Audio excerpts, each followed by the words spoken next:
Hello, I'm Varuni Batukahagi. Today I'm going to teach you how to write a case note. First, we will try to see what is meant by a case note. What is a case note? It includes a summary of a case but which is comprehensive. It should not be written as an article or as any other type of a note. It should not be written as point form or table format.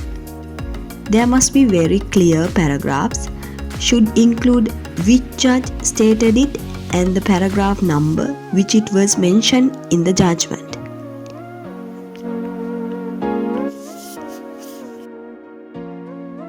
Case note could be divided mainly into 4 parts: facts, key issues, judgments, and impact.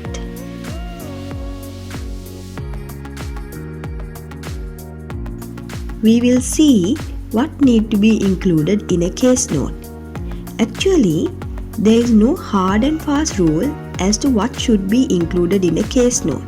However, these topics should be included, such as case name and citation, court and judges, parties, material facts, question of law, decision, detailed reasons for the decision, and ratio decidendi. Apart from these points, a small analysis could also be included.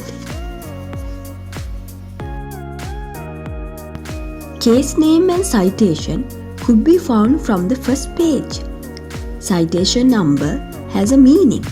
You can learn about it further by watching my video on how to read a case.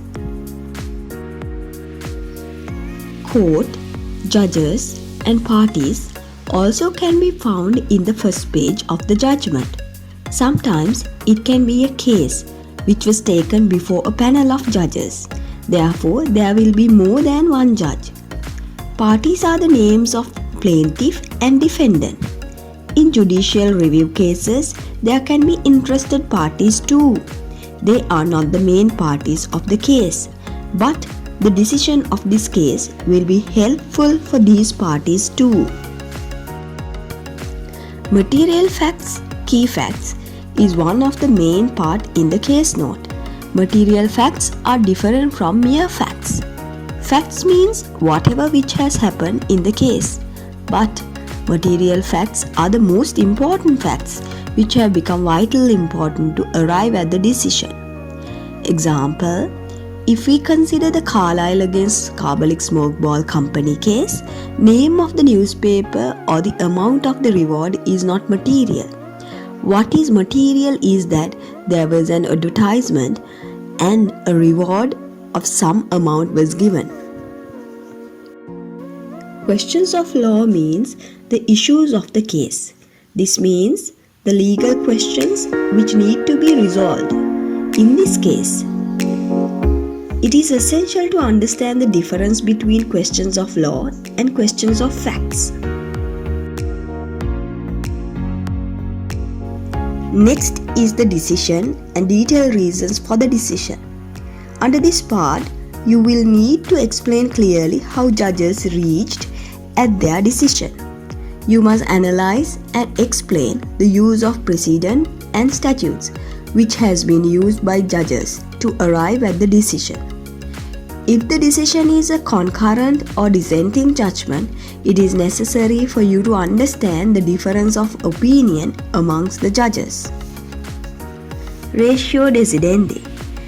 Here you must evaluate the judgment and clearly identify the main reason for the decision. This is the binding part for future cases. Therefore, it is necessary to identify it clearly. Some case notes can include critical thinking of the judgment too. Therefore, student can argue on a better alternative decision too, if possible, and can support it through opinions of leading academics too. Hope everything is clear now and you can start writing the case note. If you like my video, please give me a thumbs up and subscribe for more videos.